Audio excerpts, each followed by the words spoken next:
প্রিয় ছাত্রছাত্রীরা, Bangla major minor semester 2 CC2 শব্দার্থ পরিবর্তন থেকে কোন কোন শব্দগুলো পরিবর্তন আসতে পারে সেই বিষয়ক উদাহরণ তোমাদের জন্য তুলে নিলাম। তোমরা ঝটপট স্ক্রিনশট নিয়ে নাও এবং শুনে নাও কোনগুলোর কোন পরিবর্তন হচ্ছে। এই পার্টটা তোমরা অবশ্যই পড়ে যাও, এখান থেকে কিন্তু তোমরা প্রশ্নের উত্তর কমন পাবে।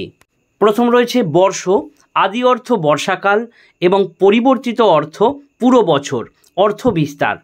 পরশু আগামীকালের পরের দিন এবং পরিবর্তিত অর্থ হচ্ছে গতকালের আগের দিন এবং আগামীকালের পরের দিন, এটি অর্থ বিস্তারের মধ্যে পড়ে। কালী, এর আদি অর্থ কালো রঙের তরল, পরিবর্তিত অর্থ যে কোনো রঙের তরল, অর্থ বিস্তার। গাং, এই শব্দের আদি অর্থ গঙ্গা নদী এবং পরিবর্তিত অর্থ যে কোনো নদীকেই গাং বলা হয়, এটিও অর্থ বিস্তারের মধ্যে পড়ে। তৈল, তিল থেকে তৈরি, এটি হচ্ছে আদি অর্থ, পরিবর্তিত অর্থ যে কোনো তেলকেই তৈল বলা হয়, এটিও অর্থ বিস্তারের মধ্যে পড়ে। এই রকমই আদি অর্থ পরিবর্তিত অর্থ, এটা কিন্তু তোমরা পরিপূর্ণভাবে জেনে যাবে, নইলে কিন্তু সমস্যায় পড়বে। তোমরা স্ক্রিনশট নিয়ে নাও এবং যে কথাগুলো বলছি কোনটা আদি অর্থ কোনটা পরিবর্তিত অর্থ ভালো করে জেনে নাও। পরেরটা রয়েছে মৌন, আদি অর্থ মুনির ভাব, পরিবর্তিত অর্থ নীরবতা, অর্থ বিস্তার। কুমোর বা কুম্ভকার, আদি অর্থ মাটির কলসি তৈরি করে, পরিবর্তিত অর্থ মাটির জিনিস তৈরি করে, অর্থ বিস্তার।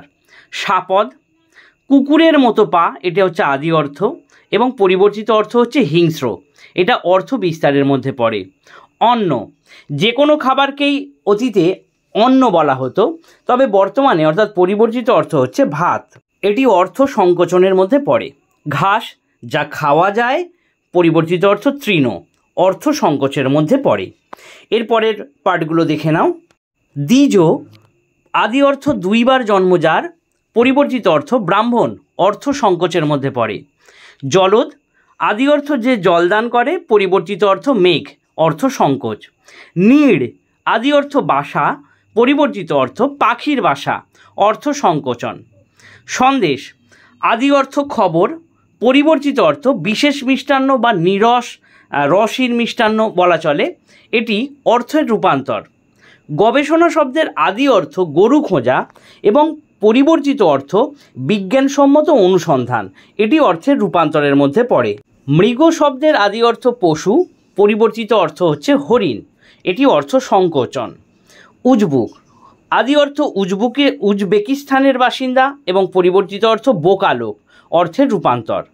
দারুণ শব্দটি খুব ইম্পর্টেন্ট, দারুণ আদি অর্থ হচ্ছে কাষ্ঠ নির্মিত এবং পরিবর্তিত অর্থ খুব, যেমন আমরা বলি না দারুণ সুন্দর লেগেছে, মানে খুব সুন্দর, অর্থের রূপান্তর।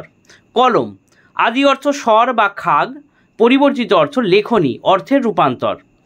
ধন্য, ধনবান, আদি অর্থ, পরিবর্তিত অর্থ হচ্ছে সৌভাগ্যবান, এটি অর্থের বিস্তার।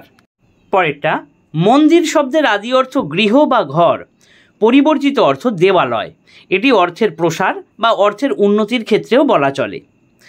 প্রদীপ, যে কোনো রকমের আলো, পরিবর্তিত অর্থ মাটির বা পিতলের তৈরি বিশেষ আলো, মানে পিতলের তৈরি কোনো পাত্রতে রাখা বিশেষ আলো, অর্থ সংকোচন। মনীষ, এর আদি অর্থ মানুষ, পরিবর্তিত অর্থ মজুর, অর্থ সংকোচন। পাষণ্ড, ভিন্ন ধর্ম সম্প্রদায় এবং পরিবর্তিত অর্থ হচ্ছে অত্যাচারী, অর্থের রূপান্তর। পাত্র শব্দের আদি অর্থ পান করার আধার, আধার মানে পাত্র বা জায়গা, আর পরিবর্তিত অর্থ হয়েছে বিয়ের বর, অর্থের রূপান্তর। এরপর গবাক্ষ, আদি অর্থ গরুর চোখ, পরিবর্তিত অর্থ জানালা, অর্থের রূপান্তর। পরেরটা ঘর্ম, যার অর্থ হচ্ছে গরম, পরিবর্তিত অর্থ হয়েছে ঘাম বা স্বেদ, অর্থ রূপান্তর। খুন, খুনের আদি অর্থ হচ্ছে রক্ত, পরিবর্তিত অর্থ হচ্ছে হত্যা, এটিও অর্থ রূপান্তর। এই প্রশ্নগুলো অবশ্যই করে যাও, খাতায় লিখে নাও কিংবা স্ক্রিনশট নিয়ে পড়ে নাও এবং তোমাদের স্যার ম্যাডামরা যে অন্যান্য যেগুলো বলেছেন ওগুলো অবশ্যই দেখে যাও। আগামী সেমিস্টারে তোমরা যদি কেউ বাংলা মেজর বা মাইনর পড়তে চাও অনলাইন অফলাইন, তাহলে অবশ্যই যোগাযোগ করো। ধন্যবাদ।